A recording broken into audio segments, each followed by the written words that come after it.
Uma revolução na mobilidade e sustentabilidade de uma das ruas mais famosas do mundo, a Broadway, em Nova York, que não custou bilhões, nem levou décadas para ser feita. Nada a ver com o nosso monotrilho ou com os estádios da Copa. Mas, de fato, é um antes e depois do espírito da nossa época, de tratar o presente como o futuro. Quem gosta de gente e de vida na cidade vai adorar. E nem dá para menosprezar, dizendo que é um lugar pequeno onde não passa gente. A Broadway tem 400 anos de idade e recebe 60 milhões de turistas por ano, além dos 21 milhões de nova-iorquinos que sempre dão uma passada por lá. O lugar é famoso por seus 40 teatros, com mais de 500 lugares cada. Não é um lugar pequeno e ainda assim teve ousadia. Este vídeo é uma produção da Street Films, uma organização que produz muito conteúdo sobre urbanismo e gentilmente cedeu para o São Paulo nas Alturas. É um vídeo um pouquinho mais longo do que vocês estão acostumados, mas vale cada minuto. Então aguenta aí, assiste inteirinho, que no final eu volto com algumas questões para você. Até mais!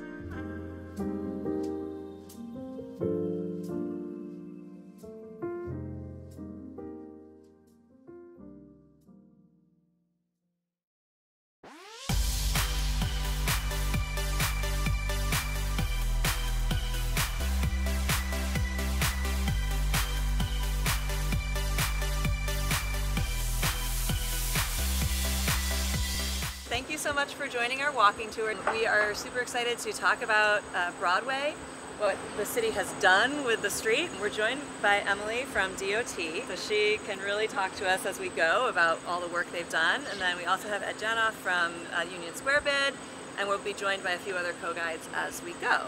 So we're trying to talk about some of the different things that we're using our curb for in New York City.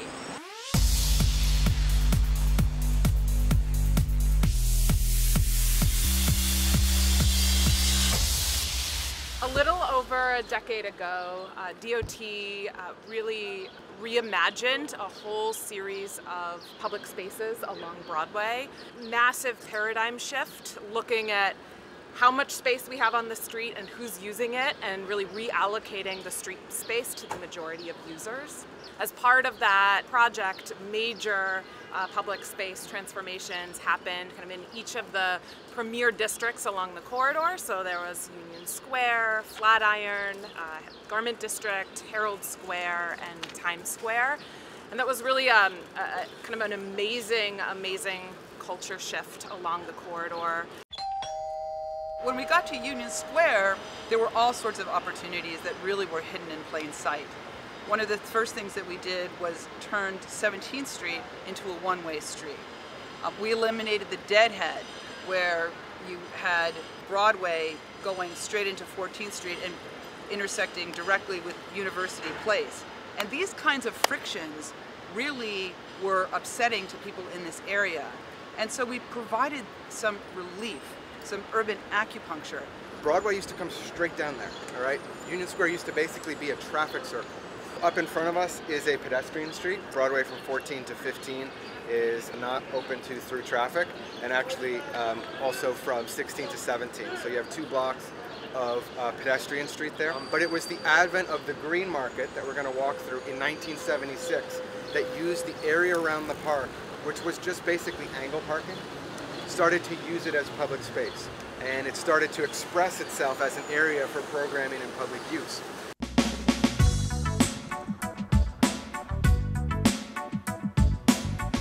You're standing at the intersection of a shared street and a dedicated busway.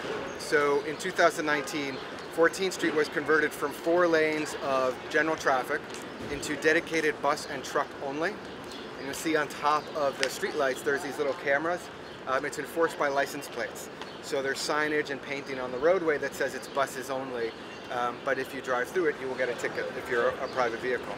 We need to make it possible for people to get around easily, and buses are, I think, the secret sauce of a city. So creating this select bus service, again, not a lot of time, not a lot of money. We can be imaginative in reallocating the space on our street and using it to move people more effectively and safely and affordably.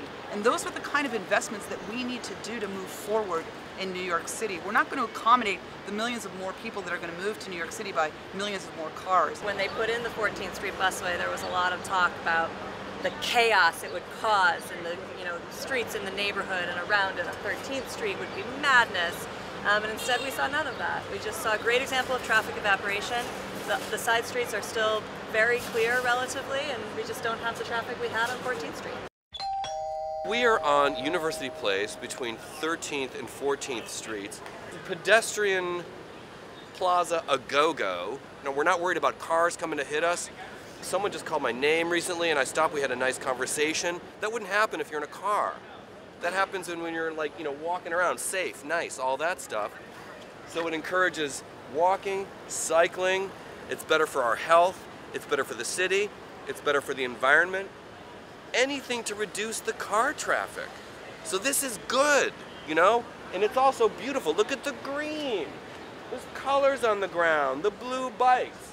I remember when city bikes came out and people complained, oh, it's blue and it's ruining the landscape. It's ruining like this. It's like, now it's part of the landscape. It's part of our visual landscape.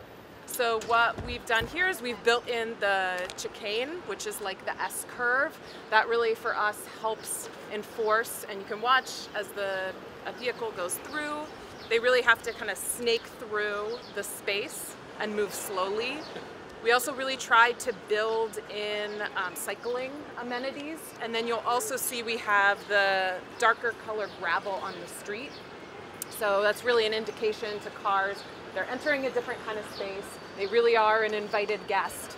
Very quickly, folks, this mural was implemented last month. It's the third annual version of the Union Square Busway street mural. DOT put in this busway in 2019, and it created additional pedestrian space. This mural is called Union with the Universe by artist Vanessa Alvarez, and this is a story about climate change and environmental justice. She felt it was really important in Union Square, where the first Earth Day happened in 1972. So we are at the South Plaza of Union Square. This is probably the most significant civic space in New York City. It's always had a history of being a place that's used for protests and demonstrations for free expression, really because of its central location and its convenience for transit. We're standing on top of the fourth busiest subway station in New York City. Our vision here is to take a look at this 14th Street busway, the pedestrian streets on Union Square West. There's a two-way bike lane on Union Square East, and you're going to see the farmers market, more pedestrian space, and more bike lanes around the north side of the square. How do we turn that all into a coherent vision for the future?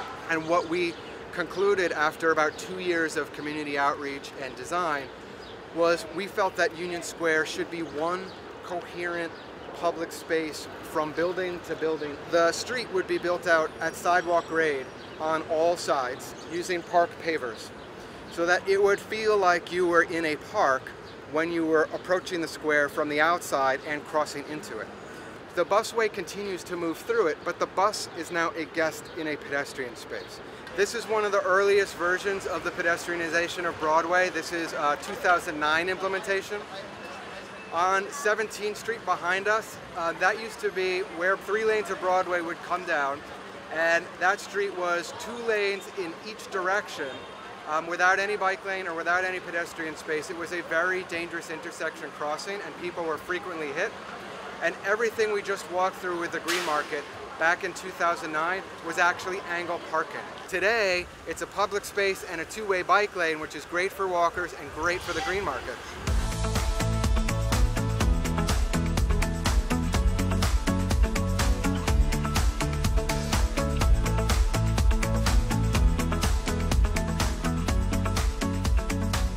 This is 22 to 21. It is part of a 2017 project that was completed.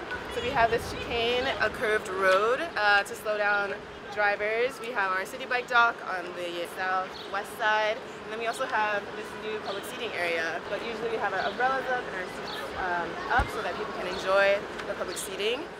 We also have a dining shed behind us. So you can see the different considerations that were put into designing this block. So welcome to the South Plaza. We have two key stakeholders on this block. We have, of course, the Flatiron Building, and then we also have the Madison Green condominium.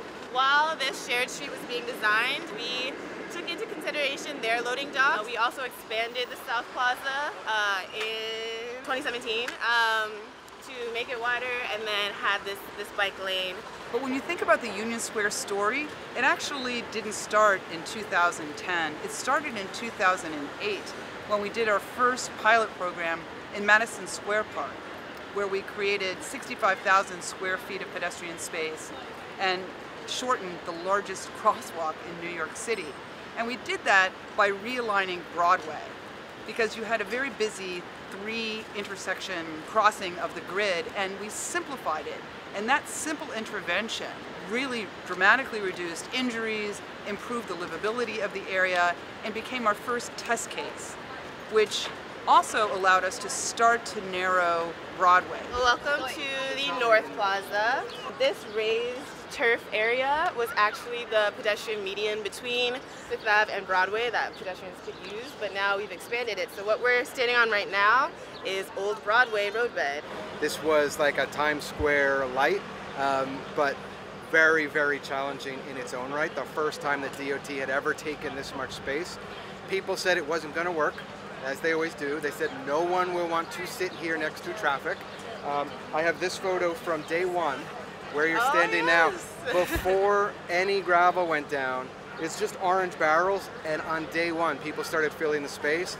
These are art students from the School of Visual Art on 23rd Street who just came and started sketching. On an average day, we see around 75,000 people go through. It really is a magnetic point in our neighborhood. As you can see, the view of the Flatiron Building is amazing. The space here is shaped in a way that helps pedestrian and cyclist safety. We saw a 30% reduction in crashes. But you also see the difference in nature. This is much more about people moving, people watching, a lot, very dynamic. And then you see the park has similar traits, but also respite, a lot more green. This is actually the only portion of Broadway that goes uptown. So this was actually created because there was a big desire line previously to cross Fifth Ave. It would be from that red curb over there all the way across to the park, which is a very, very long stretch to cross in one go. So we added this area and public seating. We have the Adirondack chairs, the lawn chairs, which are very well enjoyed, as well as these kind of bistro tables and umbrellas. So this is actually our very first shared street that we did in any kind of recent history in New York City.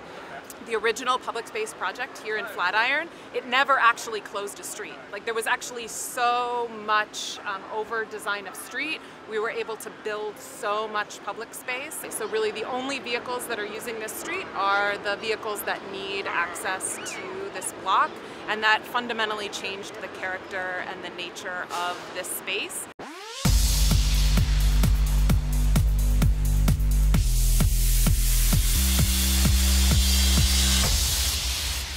About it, Broadway is a great street. It's got this great iconic name, but it's really been a kind of thoroughfare for drivers for decades. And Broadway doesn't really need to be that big avenue, but it's used for drivers to go downtown and crosstown, and that's really what it did. And so taking a bigger picture look at what Broadway was doing and restoring it to the grid allowed us to actually start to do the kind of urban acupuncture that allowed us to reduce the kind of pinch points in the system. So now we are entering Nomad Piazza. This is really our most recent project. It just wrapped. So from 25th Street to 26th Street, and then 26th Street to 27th Street, they are now full plaza blocks. So right now you will see an influx of outdoor dining on the next 2 blocks. Largely because this project, Nomad Piazza, was really birthed out of COVID and social distancing efforts. So in 2020, this was shut down as part of Open Streets program through DOT. One thing we do have is a new 2-way bike lane. Really, we were seeing Broadway being used as a 2-way bike lane, and then through this we were actually able to make it formalized and safer for those people traveling both uptown and downtown. This block for me is such an amazing indicator of kind of how we continue to evolve. Excited to have the two-way bike lane here, and it will be something that we think about for the entirety of the corridor. Pre-pandemic, there was a restaurant on this corner who is no longer here, who was animate that this street needed to be a basic street. We couldn't add any additional amenities for pedestrians and cyclists. So pre-pandemic, the plan for this block was just to keep it like a normal block of Broadway. We saw in the pandemic what it means to have less vehicles on New York City streets, and it doesn't mean our streets are safer with less vehicles. And it really, for us, reinforced all of the design strategies in the Broadway Vision Plan, where we need self-enforcing, slow-speed streets. And it really, for us, also galvanized the design ideas here as really important to translate citywide and start thinking about how we use slow streets, shared streets, and more plaza spaces, more kind of bike boulevard designs kind of across the city. And it's a lot of how we're thinking about continuing to evolve our most successful open streets citywide. This is called Greeley Square. We're in like the bow tie of Broadway and 6th Avenue. The northern side of 34th Street is called Herald Square, famously in front of Macy's. And so this was originally part of the 2009 project along with Times Square to create these pedestrian spaces. A different management organization takes care of this space. It's another business improvement district called the 34th Street Partnership. They also have a different philosophy, which is to what they describe as manage the hell out of every square inch of public space here, because if they don't, other uses that are maybe a little bit more negative would take root. So that's why you see a music performance, ping pong, you're just going to see more and more stuff as we move through their space. It's also another really interesting indicator space where we closed a whole additional block of Broadway and no one kind of said much, you know, to relatively little fanfare, which is a little bit of like, oh great, this has been normalized. This is what people, you know, are expecting from our streets.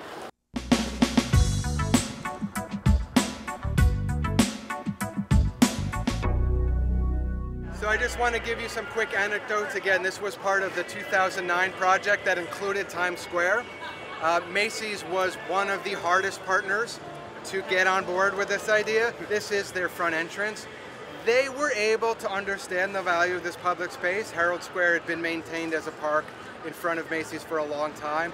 But what they had to make sure is that anything that happened here could be cleared out of the way so that the Thanksgiving Day parade could come through. After more and more pedestrianization happened on Broadway, they came around to the idea of actually having the parade come down 6th Avenue, which it does today.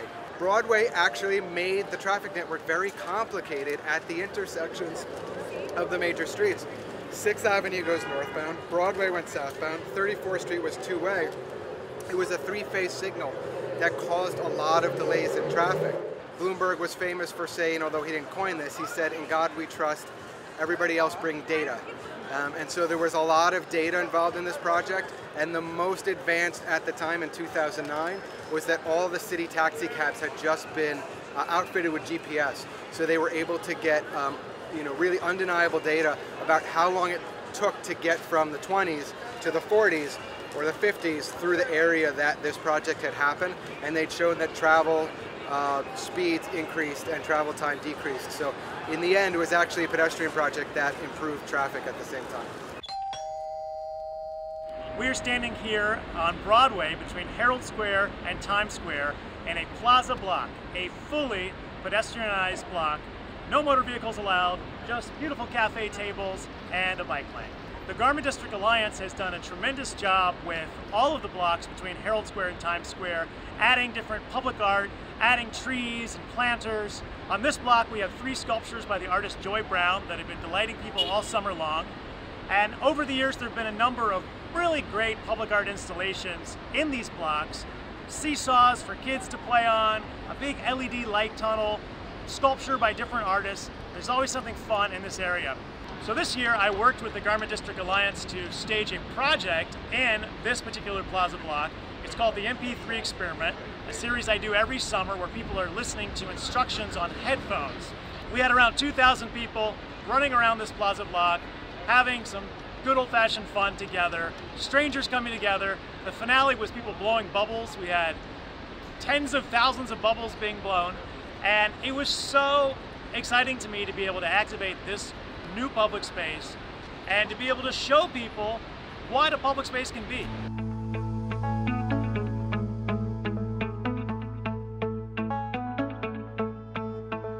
And then of course we took that example in that toolkit up to Times Square, and we realigned Times Square similarly, where we had 3 intersections and we brought them to 2 intersections by realigning the grid.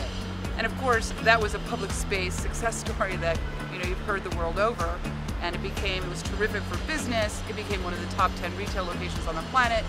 Traffic fatalities are down, and traffic moved better than it had before because we realigned the system. And we took a bigger picture look at how the grid was aligned. Well, the transformation at Times Square has just been remarkable. Before the pedestrian infrastructure and the plazas were put in, the sidewalks were dangerously crowded, and people ended up getting pushed out into traffic lanes. It was unsafe, and it was unpleasant. And there's just been so many improvements there to make it easier to be a pedestrian, to be on foot. It's brought people out.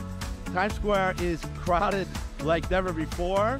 We're already above pre-pandemic foot traffic, and it's because it's much safer and much more pleasant, not just to walk through, but to sit, to enjoy the weather, to enjoy an afternoon. If anything, I feel like we probably need to do even more.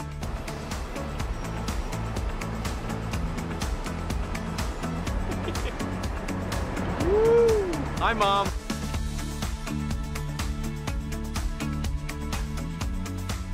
So it looks like there are probably like at least 60 bikes here, which accommodate 60 people, or you could accommodate 3 giant-sized SUVs or vanity pickup trucks.